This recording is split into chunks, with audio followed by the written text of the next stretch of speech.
Imaginez un outil si puissant qu'il peut générer du texte, créer des illustrations, des vidéos ou même vous faire parler. Imaginez un outil capable de scénariser toute une séance de cours avec le déroulement des activités, les énoncés, les documents préparatoires, les consignes et tout ce dont vous pourriez avoir besoin pour animer votre cours avec juste une phrase, le prompt. Cet outil n'est pas tiré d'un film de science-fiction, il existe et il est à notre portée. Il s'appelle l'IA générative. Mais que savez-vous vraiment de cette technologie? Est-ce possible de vraiment tout lui demander?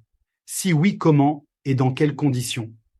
Aujourd'hui, nous allons démystifier ce concept et découvrir comment il peut transformer notre pratique et même nos approches en enseignement. L'intelligence artificielle générative est un terme qui peut sembler intimidant au premier abord.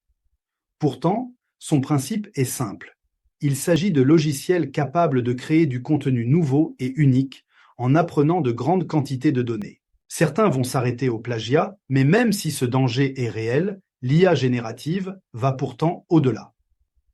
Sans revenir sur l'effet mollusque que j'ai documenté dans une vidéo, une utilisation simple de ces outils pourrait en effet limiter le contenu généré à du paraphrasage, une synthèse parfois hasardeuse et une articulation des idées pas toujours matures. Mais si ces outils sont manipulés de manière réfléchie et structurante, alors l'IA générative ne se contente pas de répéter, mais innove, propose, et il est déjà arrivé qu'elle me surprenne, voire m'ouvre des perspectives créatives que je n'imaginais pas au début de mon travail. En tant qu'enseignant, notre mission est de transmettre des connaissances et favoriser l'émergence de compétences, mais pas seulement. Nous devons aussi éveiller à la curiosité et nourrir l'intelligence. Avoir un A+ ou une note de 20 sur 20 est finalement très superficiel si notre étudiant l'a obtenu en produisant un travail formaté, sans être le reflet de sa personnalité et incapable de penser par lui-même. Bref, un apprentissage dénué d'esprit critique. L'IA générative peut devenir un allié dans cet objectif. Elle peut en effet offrir des possibilités d'apprentissage personnalisé, créer des supports d'apprentissage adaptés à chaque apprenant et nous donner les moyens de proposer des rétroactions instantanées et constructives. Non pas que nous ne saurions pas le faire, mais force est d'avouer que nous n'avions pas toujours le temps de faire cet exercice comme il faut, encore moins lorsqu'on parle d'évaluation formative. Mais attention, il est important de ne pas tout mélanger et de garder à l'esprit que le potentiel pédagogique de l'IA ne remplace pas l'essence de notre métier avec le contact humain, l'empathie et notre capacité à inspirer, convaincre et encore moins rassurer. Bref, le pathos ne fait pas partie de ce que l'IA peut générer, même si certains modèles de langage peuvent en donner l'illusion comme GPT ou Claude. Comprendre les limites de l'IA générative est aussi important que d'en saisir les opportunités. Aucun logiciel n'est parfait.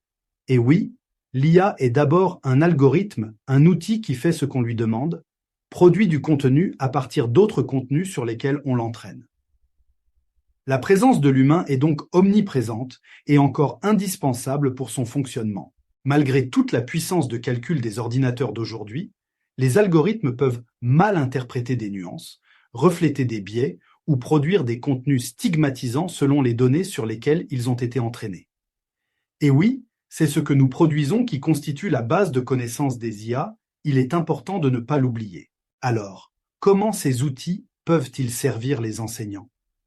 Imaginez un assistant qui vous aide à créer des quiz avec toutes les rétroactions, à générer des présentations de cours à partir de vos publications. Si vous savez lui fournir les documents adéquats pour qu'il les exploite, vous pourriez imaginer qu'il vous propose des scénarios d'activités d'apprentissage et même des jeux de rôle pour favoriser l'engagement et l'apprentissage. Je reviendrai dessus dans une prochaine vidéo, mais vous pouvez déjà suivre ce qu'est la technique du RAG.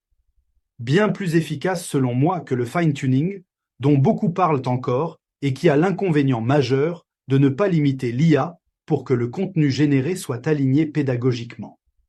L'IA n'est donc pas votre remplaçante, elle en serait bien incapable comme nous le voyons, mais elle vous permet de répartir autrement vos efforts et ainsi de consacrer plus de temps à ce pourquoi vous avez choisi ce métier, enseigner.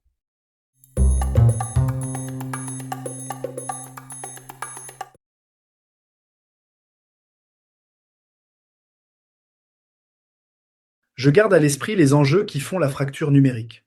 Toutefois, je pense que les IA génératives ouvrent de très belles avenues pour l'accessibilité et l'inclusion.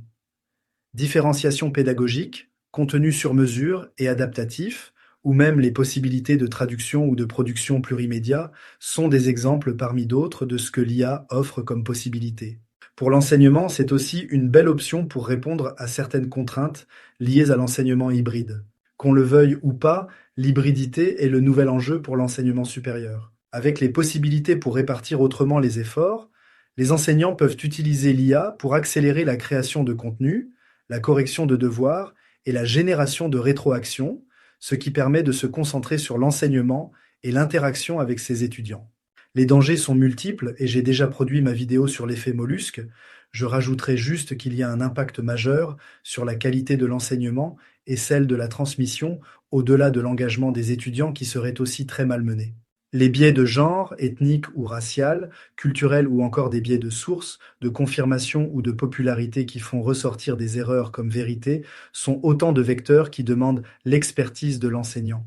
Ne serait-ce que pour garantir sa propre crédibilité qui, par écho, permet d'installer les bases pour l'acceptation du contenu, sa compréhension et, in fine, sa mémorisation. Un autre facteur qui amène au rejet de l'innovation est le temps. Les épisodes de podcast en préparation vont couvrir ce facteur, mais pour finir cette vidéo, je voulais insister sur l'importance de pouvoir dégager du temps et des ressources pour que les enseignants puissent apprendre à utiliser efficacement ces outils.